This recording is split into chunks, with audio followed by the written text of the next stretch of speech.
Hello guys, so we are at the fourth part of the series of Arun Kolatkar's Meera.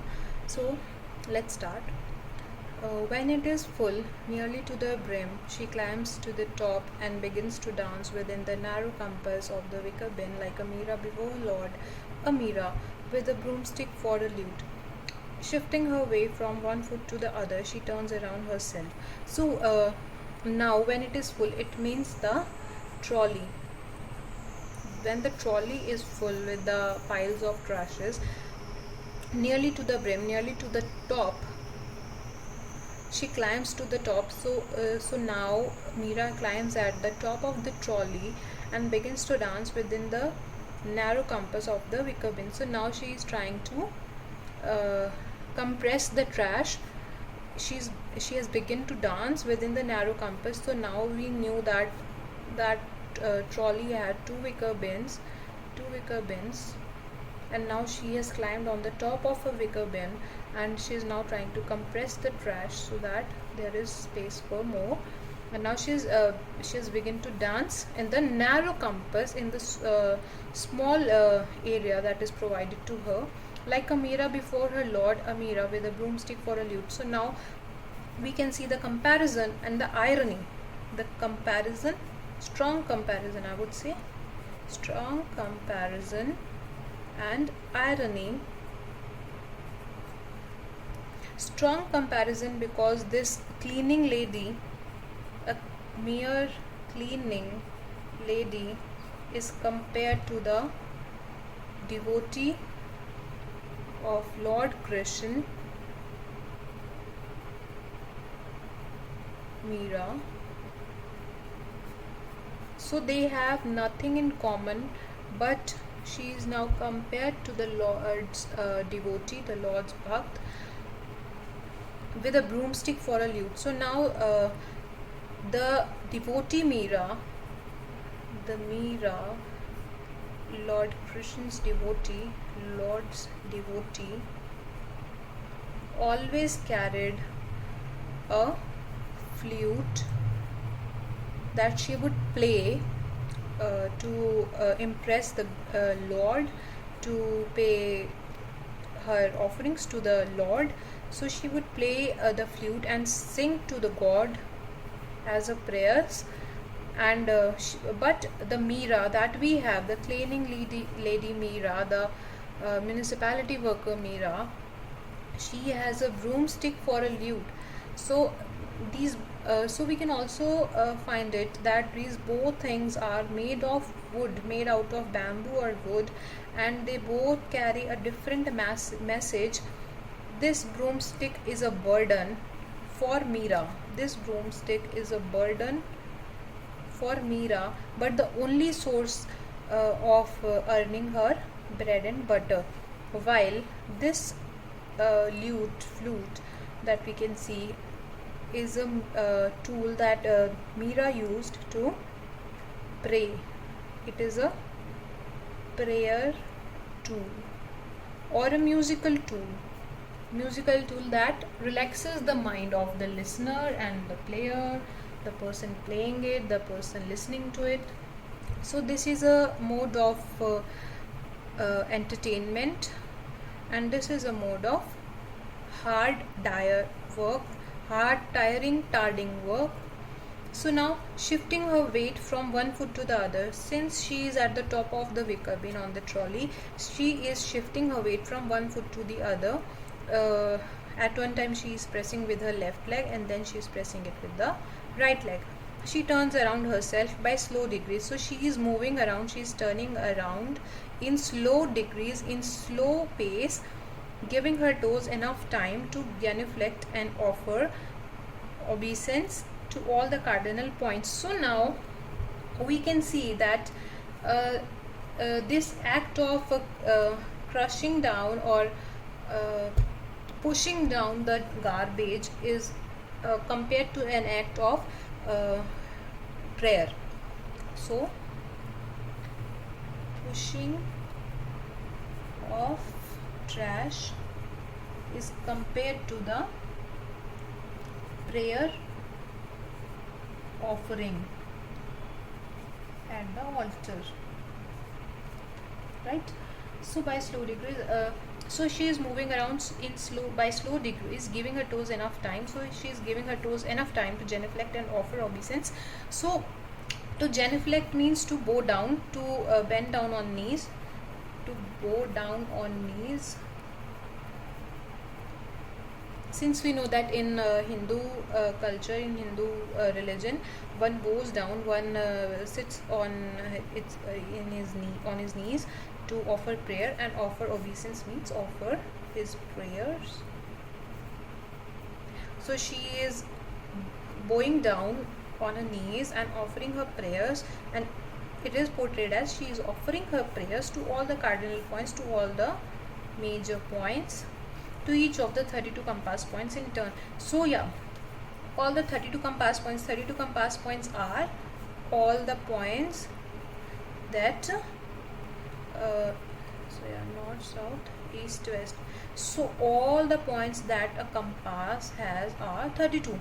So she is moving around, and the poet has written down that she is bowing down to all the cardinal points, and she is offering her prayers to each and every point, each and every direction, and she is moving around so that she does not miss any place to push down, to any place of the wicker beam to push down.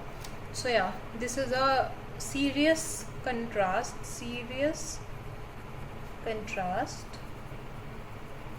of comparing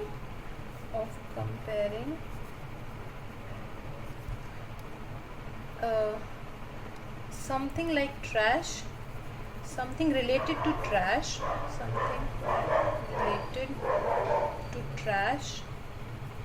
to a holy activity of offering prayer.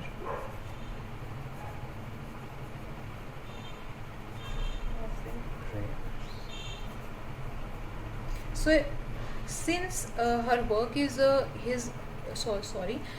since her work is her religion, she has considered her work as a religion. We do not know what religion she belongs to, but we surely know that she is considering her work as her only religion.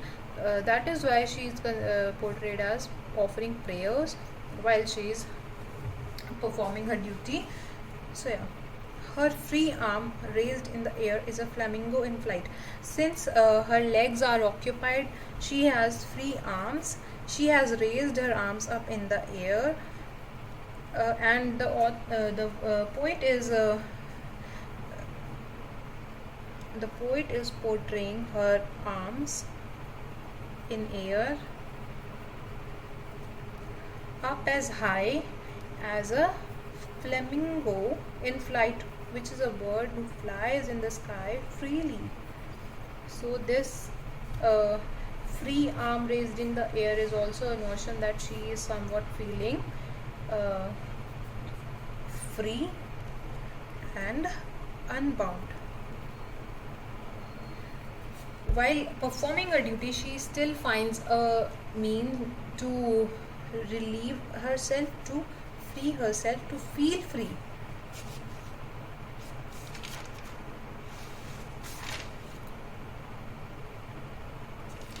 So now coming next, bearing down on the load of rubbish, treading it down to compact it and make room for more with skilled feet, she tramples it like a vineyard bench in a tub of grapes. So now she is bearing down on the load of rubbish, treading it down. So she is trying to put all of her weight on the trash, on the load of trash, so that it compresses down, and now to compact it and make room for more with skill fit. So since there is so much of trash is there, that there is always a need for more room. So much of trash, need for more room for the trash so that it could be taken away with skilled feet. So with skilled feet here means that she has been doing this job. since a long time doing this job. She's not new to this job, but she is doing this job since a long time. Since a long time. She is skilled. She knows what she is doing and she knows how it should be done. She tramples it like a vineyard wench in a tub of grapes. Since we know that in a vineyard, the grapes are put into a tub, and then a person, the person climbs onto it, and tramples it, try to squish the grapes. These are the grapes, this is the tub, and the person tries to squish the grapes and make wine out of it. So she is also seen to be trampling the trash like a vineyard wench in a tub of grapes. So the grapes are the trash here, the trash is the grapes here, and the vineyard wench is the whole trolley thing. The road that has the trolleys that carries the trash away. As they sink deeper, as the trash is sinking deeper into themselves, so now Arun Kolatkar has listed down the trash. What kind of trash is she trampling down?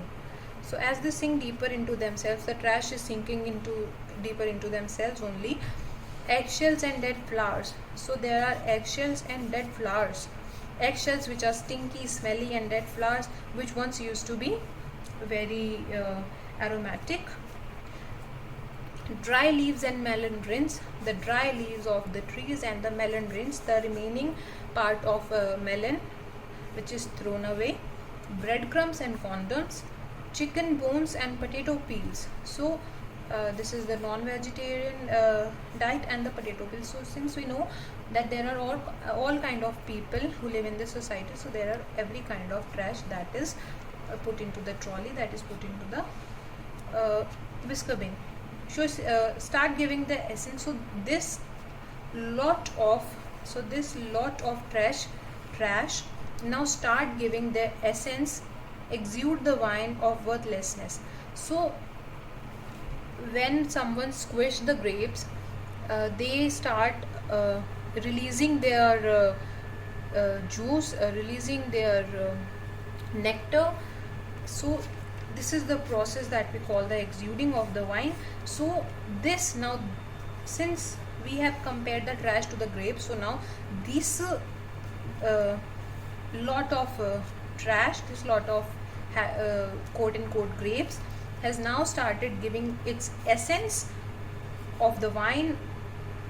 Now the trash's essence, or we can say any liquidy substances that it releases, any oils that it releases, has now started exuding of earth. So since this wine is of worthlessness, the grape wine is of great worth,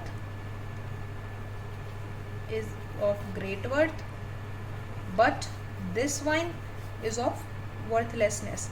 This does not have any worth, this is just simply trash. Express an attar of thankfulness that floods the cracks of her heels. So now attar means the perfume or the aroma or the the perfume or the aroma. So now this express an attar of thankfulness that floods the cracks of her heels. So now Meera's heels are cracked. Obviously, since she is doing the cleaning job, she cannot look after herself. She is doing the never-ending job of cleaning a city like Bombay, which has always more to offer to clean. So now her cracks are now filled with the attar and the exuding essence of the trash. Licks the soles. The attar licks the soles, meaning it is penetrating into her skin and arches of her feet, and the arches of her feet annoyance. Calluses are the hard parts that can be found on the feet or toes. It is the dead skin that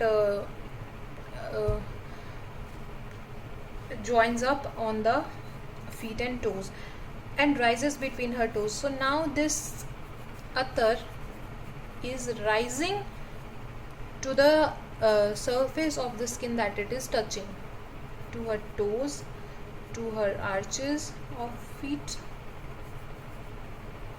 and the smell is not appearing to be going away very soon.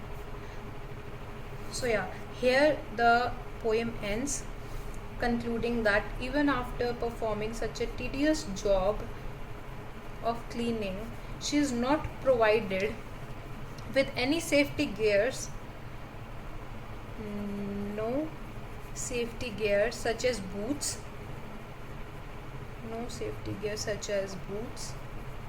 gloves, a nice broomstick that suits the cleaning person, nice broomstick, or a mask, obviously, because the trash is always stinking, and she does not have any safety gear. Not only she, the male staff also does not have any safety gear, so that they can be avoided, so that they can have any precautions from the infections that they can have from the germs and the bacteria that are found in the trash. So while she's treading down the garbage, there could be any glass pieces and she could be hurt very seriously, but there are no safety gears, which is a very pathetic thing for anyone, because the safety comes first, and this is the ignorant truth of the society that most of the authors does not show. Truth of society, and people like Meera go unnoticed. People like Meera often go unnoticed.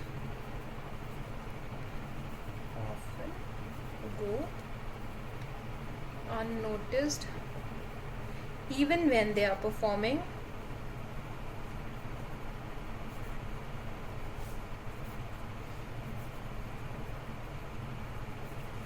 the most important of all jobs. They are cleaning the trash of the city, but they are not provided with any safety gears. This is the true reality of the society, and that is why Arun Kolatkar has made this poem a very long one. This is a very long poem. It is an 8-page poem, and the comparison of two Meeras,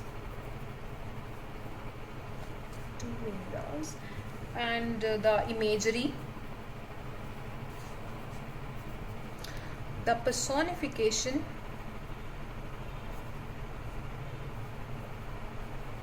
the metaphors, and also I have the irony, and I've also told you about the small hints of satire. If read carefully, we can find that there is a sharp and strong satire with the hints of satire. In small hints of satire, we can see that this point of making satire is very strong. These are not light-hearted satires. These are very strong allegations. So yeah, we can also see strong allegations in a humorous way. Comparison of trash to Meera's comparison of trash and wine. So yeah,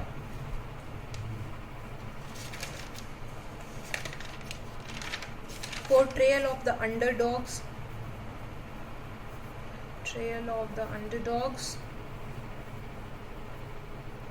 The true condition that the underdogs live in. Underdogs and their living conditions. In the beginning, we saw that the broomstick has befriended befriended and attached itself to Our Lady of Red Flowers, it shows that Meera is alone. She does not have any friends.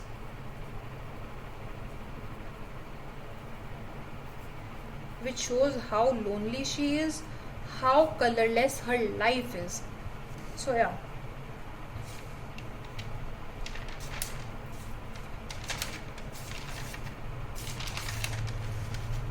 So with this we end the series of analysis of Arun Kolatkar's Meera. Hope you guys learned a lot from this. If you want to take notes, you can pause the video and take the notes from this. This is the whole poem that I have written from the book that I had. So yeah, thank you guys for watching. If you have any questions or queries, you can comment down below always. I'll be answering those.